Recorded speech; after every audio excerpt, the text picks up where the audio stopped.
we have been going through the ministry of Christ, right? Right? Yeah. We've been talking about Jesus' life, his ministry, and every week we pull out a story and we talk about what Jesus did, okay? So, who can tell me what it was last time? What were we talking about? Jesus and the woman at the well. Jesus and the woman at the well, right? Absolutely true. There was another character that we talked about as well. Nicodemus, right? So Jesus and the woman at the well, as well as Jesus' interaction with Nicodemus. Anything stand out to you guys that you remember 2 weeks later, you're still like, oh, I'm thinking about that thing, or maybe not? Hi? I like that Jesus said to be reborn again, and Nicodemus questioning how someone can be Yeah, Nicodemus was confused. He thought Jesus was talking about actually being born a second time, right? But that's obviously not what Jesus was talking about. What was Jesus really talking about? Anybody know what Jesus really meant? Ty? Yeah, absolutely. Being reborn as a Christian, as a follower of Christ, right? Cool. What else? Anything else stick out to you guys about those stories? Somebody other than Ty? Yeah.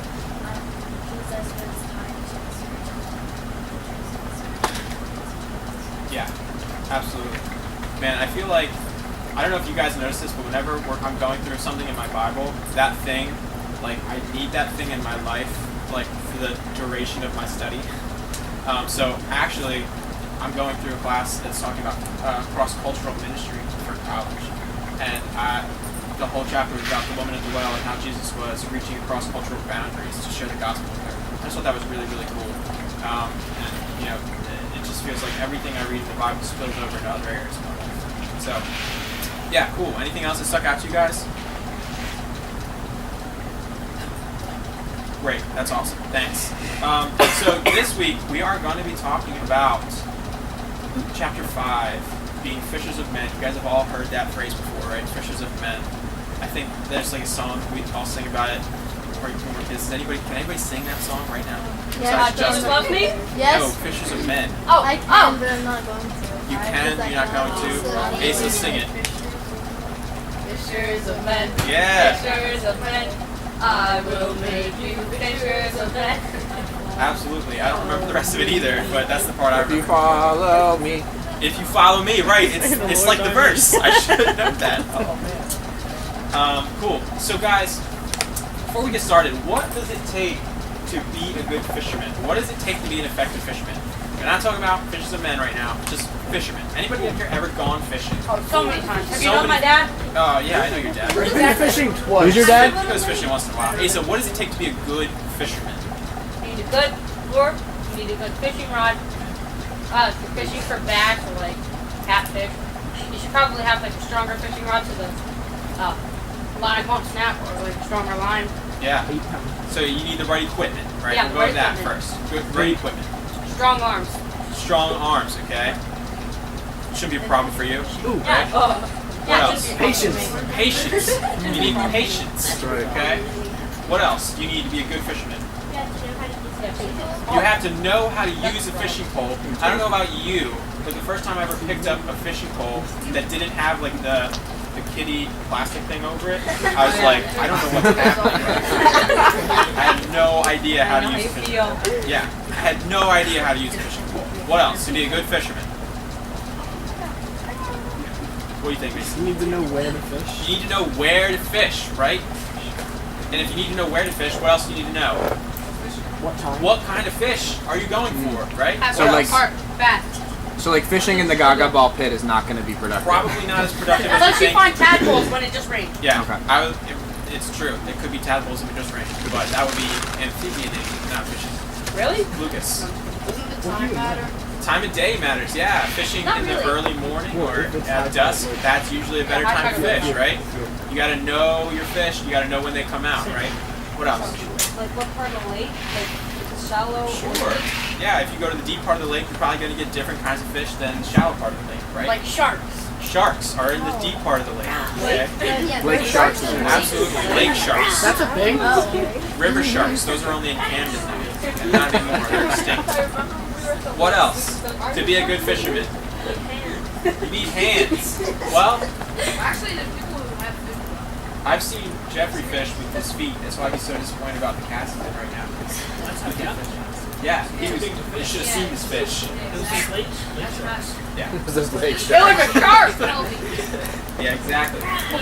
Great, guys, great. So, we got patience. You need to be patient. You gotta know what kind of fish you want to catch. You gotta have the right kind of bait. You gotta have the right kind of weather. If it's raining outside, the fish don't like it when it's wet, so they don't come out, right?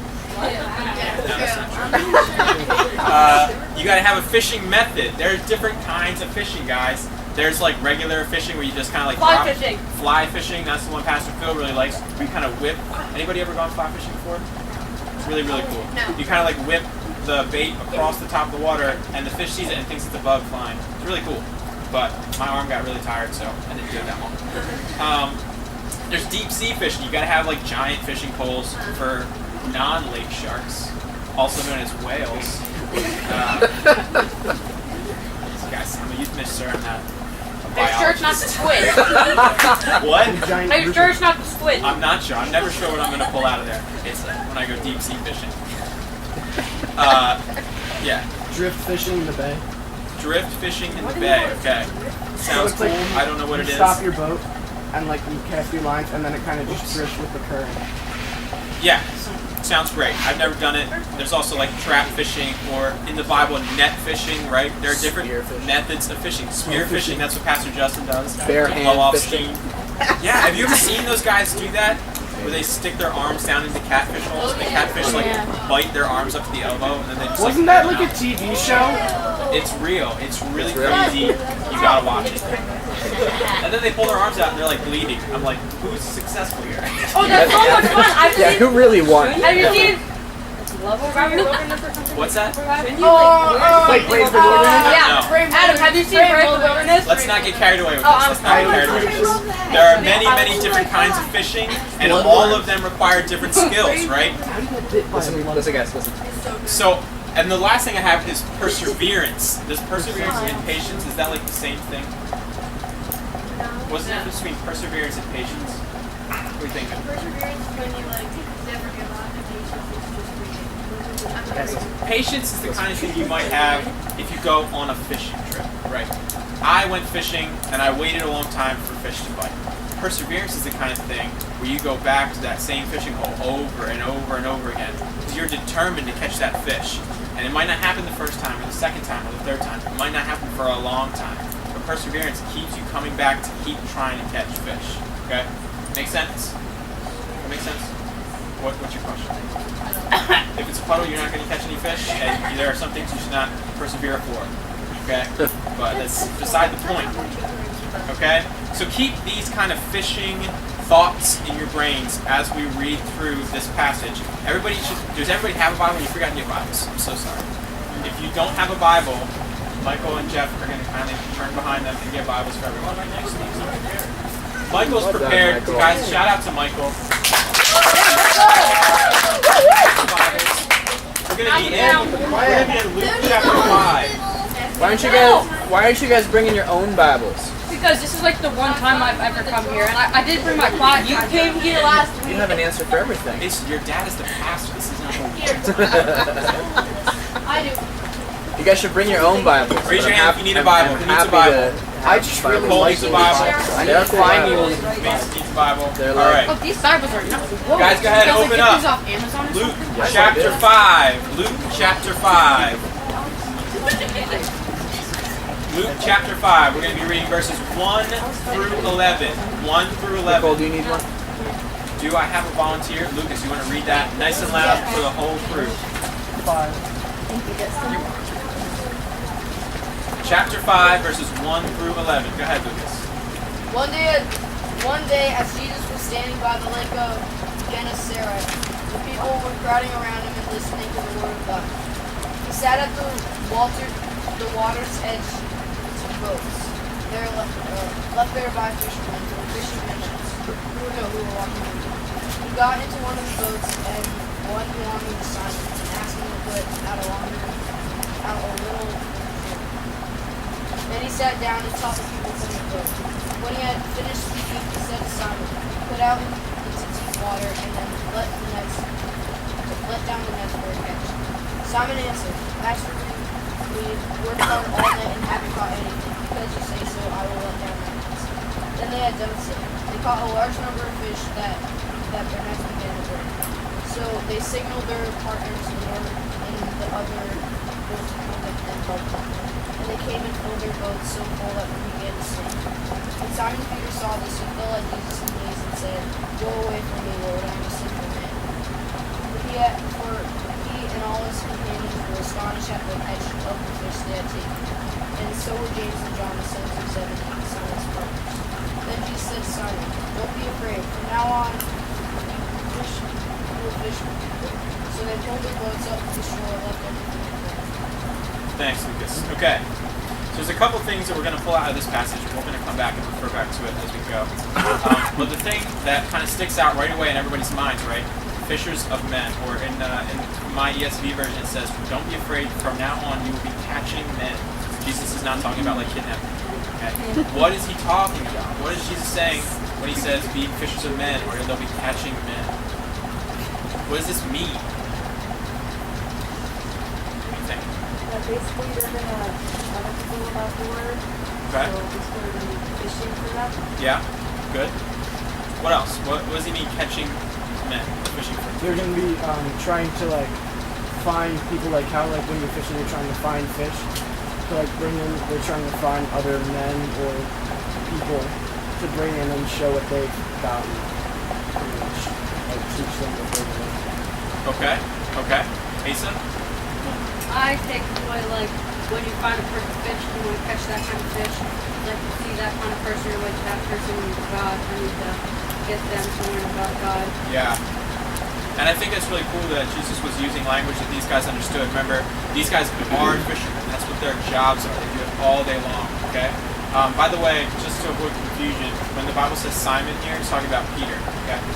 So all you guys know, Simon and Peter are the same person. So yeah, I think that's really, really cool. I like what you guys said. Jesus is talking about evangelism and discipleship. Evangelism and discipleship, these are like the whole point of why we're on earth after we become Christians. If you're a follower of Jesus, you have a job to do, okay? And your job is to be evangelizing other people. That means telling them about the gospel. You're here all during the summer. Justin talked all about that, okay? Talked all about sharing your faith with other people. And also making disciples. It doesn't just stop at sharing your faith with someone. It doesn't end when they accept Christ, right? Christian life is just beginning with them. So, making disciples. And guys, we talked about what it means to be a disciple. Who can tell me, what does it mean to be a disciple? What does it mean? We're all disciples. What does that mean? What do you think? So that's part of it for sure, is that we have to tell people about Jesus, yeah. But what else? Jeff?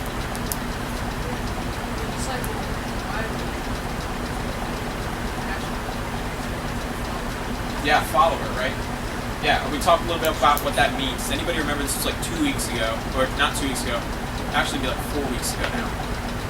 Xavier, you had your hand up? To be a follower of God and telling people about His word. Yeah, absolutely. And telling people about God, that's a huge part of it. Following God, what does that mean? What does it mean follow after Jesus? Do you guys remember what the disciples were doing when they followed Jesus? What that word, Jesus was a rabbi. Do you guys remember what rabbi means? A rabbi is a teacher, and they kind of like faithfully followed him and learned from him, and like grew from being with him, and then they like would spread with him. Yeah, so Jesus was the rabbi, he's the teacher, just like you said, Mason. And then he would have these guys follow him around, these 12 disciples, and they would watch everything Jesus did, right? And they would say, I want to do exactly what Jesus is doing. I want to eat what he eats. I want to sleep where he sleeps. I want to say what he says, okay? I want my whole life to be exactly like Jesus. And that's what it means to be a disciple. When we talk about making people into disciples, it's not just that person got saved and now they're good to go, they're going to heaven, we don't have to worry about it anymore. That person's life, your life, my life, Pastor Justin's life, everybody in here, if we're following Jesus, if we're his disciples, that means we look at what Jesus does, we read through the Bible like we've been doing here. We look at what he does and we say, I want to do everything Jesus did. I want to be exactly like him, okay? Jesus had no sin. He followed God, he prayed, he knew the word. These are all things that we should be doing. These are all the examples that Jesus set, okay? So when he says, be fishers of men, It's not as simple as go and we share our faith and they get saved and that's it. That's not the end of it, okay? Being a disciple is just as important, okay? So this is the whole point, and this is kind of it's the command given by Jesus in the Great Commission, okay? You guys heard the Great Commission before? You've heard that term? Yeah, that's in Matthew 28, 18 to 20. I'll read it for you guys. It's also up there on the screen behind. And Jesus came and said to them, all authority in heaven and on earth has been given to me. Go therefore and make disciples of all nations, baptizing them in the name of the Father and of the Son and of the Holy Spirit, teaching them to observe all that I have commanded you. And behold, I am with you always to the end of the age. That's really cool, Rebecca, that you just got baptized, right? So that's like step one of being a disciple, okay? Like we've said before, getting baptized is not you getting saved. It's not the same thing. Getting baptized is your public display. It's telling everyone around you, I'm a follower of God. That's like step one in following Jesus, in being a disciple. And what's step two, according to that verse? Well, what's it say in verse 20? Is kind of like step two for being a disciple. What do you think? Well, like observing, like reading the Bible and observing what Jesus did and trying to do the same thing. Yeah, verse 20 says, teaching them to observe all that I've commanded you, okay? When it says observe, does it just mean like I look at it from afar? Like you ever observe like a bird or something? You're just kind of like, there's a bird over there. That's observe. But that's not what he means by observing. Observing means you follow after his commandments. You follow everything that Jesus said to do, okay? That's what it means to be a disciple, all right? So keep that in mind. Let's talk about how we can be effective fishers of men. It sounds like this group has a pretty good idea of how to be effective fishermen of fish, but I'm not too worried about that, really, okay? So what can we do to be effective fishers of men? Now, before we answer this question, I'm going to tell you guys a joke. Okay. This is a joke. Oh, it's a great joke. It's one of my favorite jokes of all time because it's told by my grandfather. He's the funniest man who ever lived, and that's not a joke. He is so funny, okay? So here's a joke for you guys. There's this guy named John, okay? And John has some time off from work, and he's been saving up his money, and he wants to go on vacation. So John decides he's going to go to Alaska because he wants to try ice fishing. John is so excited because he's been like reading up on ice fishing. He's seen people ice fishing on fishing specials. He's so excited to go ice fishing, but he's never done it before. So he saves up his money, he gets time off from work, he goes to Alaska, and he goes and he finds a lake, he gets all the equipment he needs. He's gonna go ice fishing. Okay, he's so excited. Ice fishing is this guy's dream. It's like if Pastor Phil was gonna go ice fishing. Think about how excited he would be. Okay, so John gets to Alaska and he finds this lake and he cuts a hole in the lake. He's got his fishing rod, he's got his worms, drops them into the hole in the ice, and he's sitting there waiting. And John cannot catch any fish. No fish are biting. He doesn't know what to do. Well, after a little bit of time, John looks over, and this other guy's coming out of the ice. This other guy waves to him, waves to John, cuts a hole in the ice, and he drops his line in. Sitting there for about 5 minutes, and all of a sudden John looks over, and this guy's pulling a fish out of the ice. John's like, I've been here for like hours, and I haven't caught anything. This guy shows up, and he catches the fish right away. So John's like, all right, well. So this guy cleans the fish, drops his line back in. What do you know? Another fish within like 30 seconds. John's like, I can't believe this. So after like 20 minutes of this guy just pulling fish after fish after fish out of the ice, John goes over and he's like, man, how are you catching all these fish? I've done everything right. I'm not catching any fish and you're catching fish after fish after fish. The guy looks at him and goes, John's like, what? The guy goes, John goes, dude, what are you saying? And the guy goes, you gotta keep the worms warm.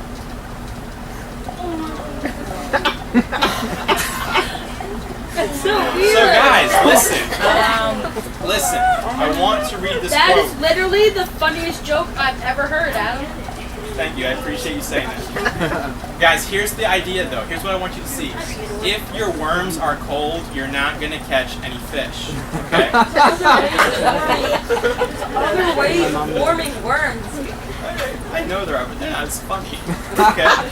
I've eaten a worm before. They're not that bad. So I'm gonna read you guys. Stay with us. Come on back in. I know it's gross. It's very funny though. I'm sorry I had to do it. Here's a quote from Charles Spurgeon that's been hitting me really, really hard this week. Okay? Fish will not be fishers. The sinner will not convert the sinner. The ungodly man will not convert the ungodly man. And what is more to the point, the worldly Christian will not convert the world. If you are of the world, no doubt the world will love you as its own, but you cannot save the world. If you walk in darkness and belong to the kingdom of darkness, you cannot remove the darkness. If you march with the armies of the wicked one, you cannot defeat them. I believe that one reason why the Church of the Living God at this present moment has so little influence over the world is because the world has so much influence over the church. That's from Charles Spurgeon. He's a preacher from like 100 years ago. He has a lot of good things to say if you ever want to look him up. But here's the idea, guys. What he's talking about are cold worms, right? If you're not presenting something to the world that's different than what they have, if your life looks exactly like all the cold water around them, you're not going to be affected by the message you bring, right? So what can we do to be effective fishers of men? How can we give them warm worms without putting them in your mouth? Okay. Asa, what do you think? That would be cannibalism, first of all, but It might be cannibalism. I would say that you could that you start off both being like kind and gracious to them, like instead of just going off and being like, hey, you're a sinner, you need to fix that, because that's kind of rude to the person Okay. when they hear that.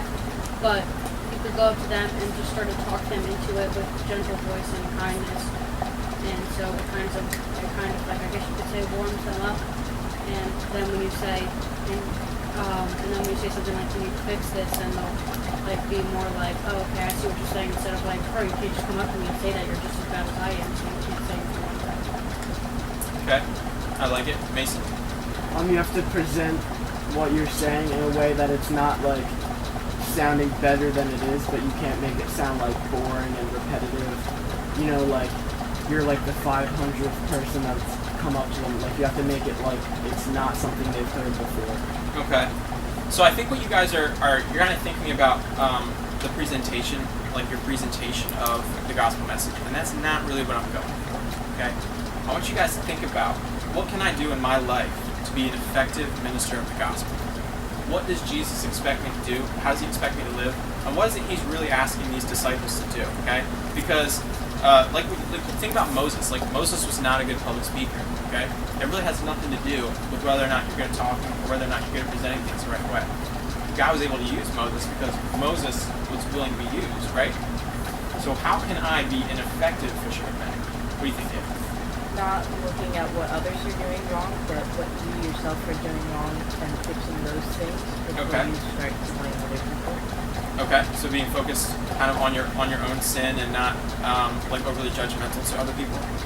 Okay, that's good. Yeah. What do you think? Like, don't act like, well, you should like act like that. You should be bad. Yeah. You should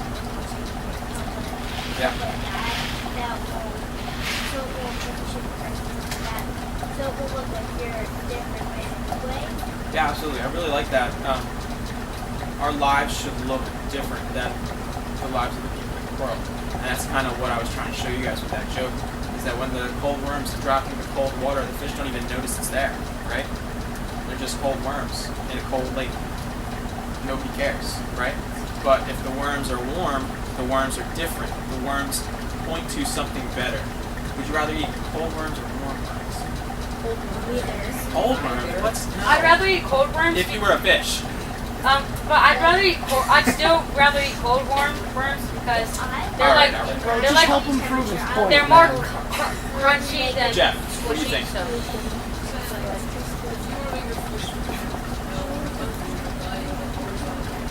Yeah.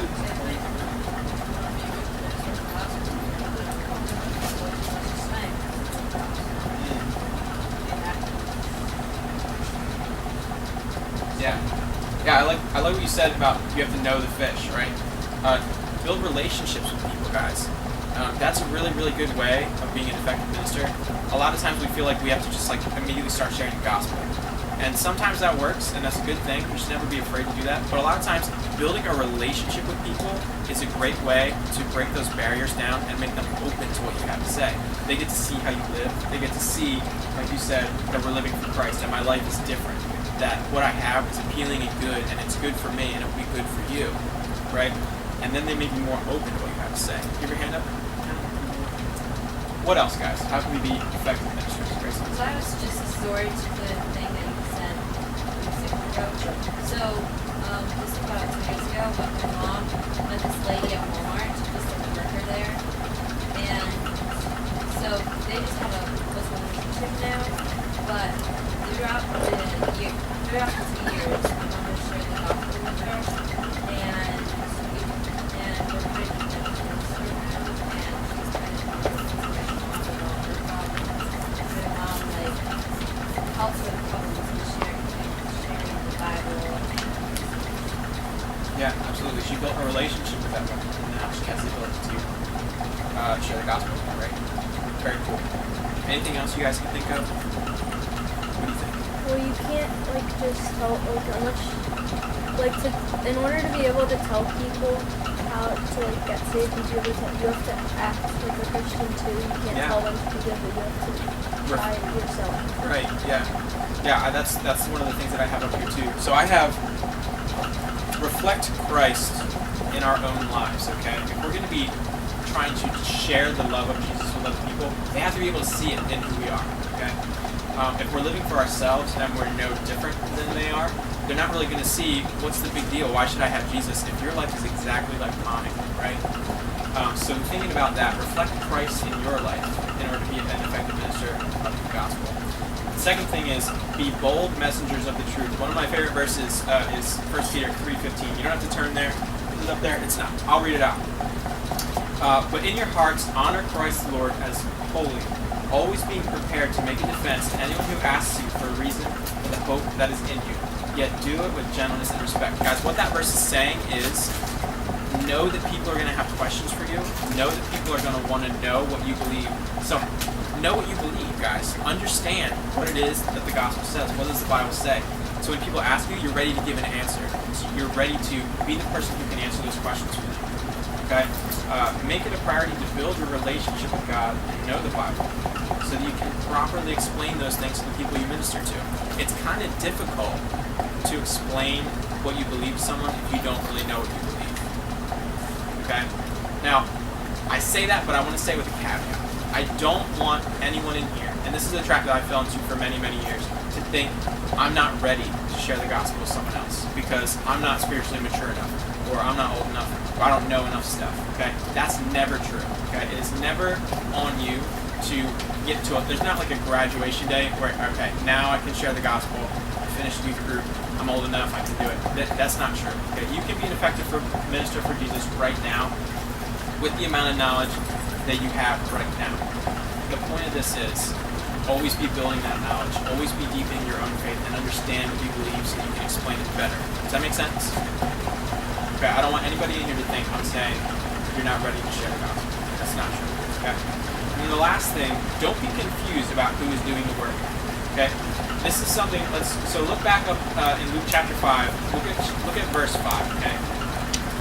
This is really, really cool. I think it's a great example. And Simon answered, Master, so Jesus had just asked him to throw his nets down and catch more fish. Okay, and this is Simon's answer. Master, we toiled all night and took nothing, but at your word I will let down the nets. And when they had done this, they enclosed a large number of fish, and their nets were breaking. Okay? So basically what Peter's saying is, Jesus, all night long I tried to do this in my strength and I caught nothing. Okay? Now, at your command, I'm going to do it in your strength, by your word. And what happened? Tons of fish. Okay? Their nets were breaking. They couldn't handle how many fish they were catching. It's really, really easy to think I got to do this on my strength. I got to be the one. I got to know all the answers. I got to have the right words to say. I got to have the right timing. I got to do all this stuff. But guys, ultimately what it comes down to is being willing to be there and be a mouthpiece for the Holy Spirit. Okay? When God is trying to reach someone for the gospel and for Christ, it could take many, many different people to make that message get through to them. You could just be one of those people on the road. That's okay. Okay? Just be there and be willing to share your faith. Be bold with your faith. Okay? And God can use that. Don't try to do it on your own strength. Don't think that you're going to save this person. Nothing that I do can save anyone. Nothing that you do can save anyone. You can't save yourself. You can't save other people. Only Jesus can do that work. So let him do it. Rely on his strength as you share the gospel. Okay? So those are my tips for being a fisher of men. you guys had some pretty good tips too. Yeah, your question. I just have, I feel like it's kind of like something that you don't want to be salesy about it and trying to